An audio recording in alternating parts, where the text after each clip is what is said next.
Hello everyone, it's Seth, probably better known as Saffron Olive, and it's time for a bonus instant deck tech. So as you know, on Much Abrew About Nothing, we typically play the most popular instant deck from the previous week.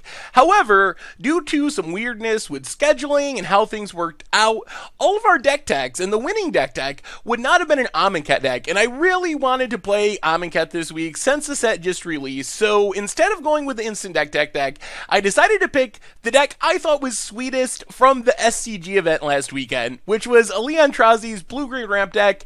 Congrats on a super sweet deck, Ellie. I think he ended up in 50th place, somewhere around there, but the deck is super sweet, super unique, really fun, so that's what we're playing this week, and the reason I did this was not only because I wanted to feature Amonkhet, but because there's a Pro Tour next weekend, which means we don't have Much Abrew next week, because everything's going to be focused on Pro Tour coverage, so make sure to check the site all next weekend to keep up with the Pro Tour, deck lists, daily articles, going over the round-by-round coverage, all that stuff. So since we're doing that all next weekend, no Much Abrew, which would have meant that we would have had to wait 2 more weeks to actually have an Amonkhet-focused Much Abrew, and I wanted to strike while the iron was hot and start playing some Amonkhet right away. So anyway, we're playing Aintrazi's blue-green ramp this week, and I think this might be the best choice we ever made, because this deck is amazingly fun, it is super unique, it is super powerful. I've just been amazingly impressed with this deck. It's super, super sweet. So let's talk blue-green ramp, and the main idea of this deck is to ramp, and then play some really powerful finishers. So in the 2-drop slot, we have Naga Vitalist and Uvenwald Captive, basically repeatable ramp effects that have 2 toughness, so they don't die to Liliana and so forth, which makes them the best options for the deck. Also, this deck makes a ton of mana. It's not impossible that we get up to 20 or more mana, so in the late game, we can actually flip Uvenwald Captive around into a 4-6 beater that loses Defender and all that stuff, but basically, on turn 2, we're hoping to play a ramp spell, and then we ramp and ramp on turn 3, hopefully play Hedron Archive, which gives us turn 4 Nissa's Renewal, which puts us up to a ton of mana and lets us start playing some really big haymakers really fast.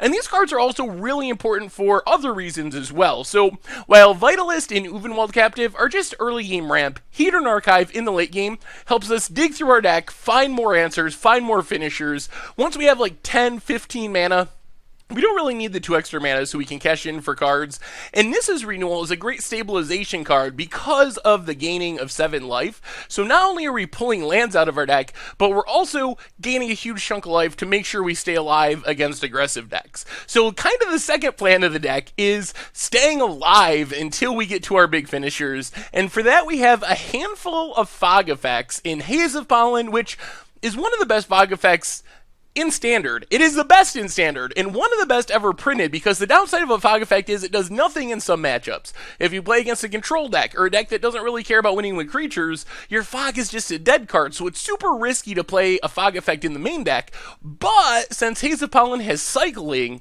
we can play this in the main deck and not worry about it. If we run into creature-free Dynavolt Tower that isn't going to kill us with creatures, we can just cycle it away, and since we have so much mana in this deck, even though the cycling cost is 3, it's usually not a big deal because we ramp so much. Commencement of Festivities is just Haze of Pollen, number 5. Much worse because we can't cycle it, but it is a hedge against aggressive decks like Mardu and Zombies. Censor gives us some early game interaction, also can always just cycle it away. And then we have the big card draw spells, and this is where we kind of get to finishing the game. These cards don't actually win us the game, but they put us so far ahead. So what we really want to do is empty our hand, almost like we're playing Upheaval. Just play all of our ramp, get all of our stuff out of our hand, and we don't have to worry about holding stuff back because eventually we're going to find a Pull from Tomorrow or Commit to Memory. Commit to Memory is absurd in this deck because it shuffles our Censor back in so we can cycle it again, shuffles all of our fog effects back in so we can either fog or cycle them again, so we can disrupt our opponent by putting something on top of their deck, and then when we memory, we will refill our hand and can redraw all the stuff in our graveyard. Pull from Tomorrow might be the best card in Standard. It is so strong when you have a ton of mana. Once you cast this like X7, X8, I think we even cast it X20 one time, you just really put the game out of reach with card advantage, and of course, you can shuffle it back in with commit to memory. As far as actually winning the game, we have a couple different plans. Number one, Ulamog the Ceaseless Hunger. This is kind of our most guaranteed finisher. We ramp, we get all the lands out of our deck, we shuffle stuff back in. Sooner or later, we get down an Ulamog, and our opponent's probably going to have a ton of creatures because we're fogging, we don't really have wraths, but that doesn't matter with Ulamog. We just exile away their library and win the game. Part the Water Veil gives us an extra turn, also can give us a 6/6 if we awaken, and Crush of Tentacles gives us an 8/8 and bounces everything back to our opponent's hand. Crush also shuffles back in with commit to memory so we can do it again as the game goes along.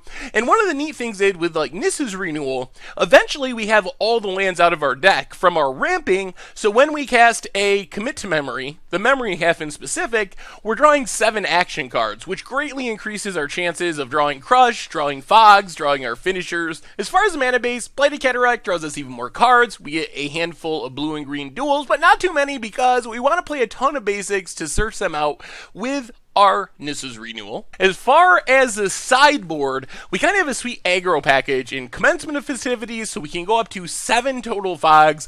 Walking Ballista is basically a wrath and also a finisher. If you play an aggro deck with a bunch of X1 and X2 creatures, we can ramp, we cast this X7, X8, X9, sweep away our opponent's board, or we do that, ping our opponent a bunch of times, shuffle it back in after it dies with commit to memory, draw it again, cast it again, and just kill our opponent 1 damage at a time with Walking Ballista. Also, if it sticks around, when we have like 15 or 20 mana, we can add a lot of counters to it each turn, which is very strong. Appetite for the Unnatural gives us the ability to kill an artifact or enchantment. Manglehorn, primarily for vehicles. Then we have a ton of control stuff. So our main deck is very focused on beating aggro decks, beating Mardu vehicles, decks like that. So we need some good sideboard options to fight against control. So we have Kefnet, repeatable card advantage, good finisher in the air, hard to deal with. Speaking to the final word, make sure we win any counter battles that are taking place. It has hexproof, it closes out the game quickly. Tireless Tracker for card advantage. Metallurgic Summonings, one of our favorites. Make some big tokens with Nissa's Renewal, with our Part the Water Veils and so forth. So an interesting backup finisher when we bring it in. And then some counter spells in the gate to fight our opponent's stuff. Lay Claim can steal an opposing Planeswalker. Low opportunity cost because we can shuffle it away. So if we think there's a decent chance the game is going to go long, this is an interesting trump card out of the sideboard. And then another Crush to bounce everything back to our opponent's hand, and that is Blue-Green Ramp for Amonkhet Standard, and that's our Much Abrew deck for this week, so I'm really excited for it. I'm not going to keep you and keep rambling on. Check out the videos, because this deck is absurd, it's awesome, it's fun. Thank you very much for watching. I hope you enjoy the videos, and I will talk to you soon. Thanks for watching the video. If you enjoyed it, take a second and click that like button down below. It's a great way to help support the channel for free, and you can find the next video in the playlist right here.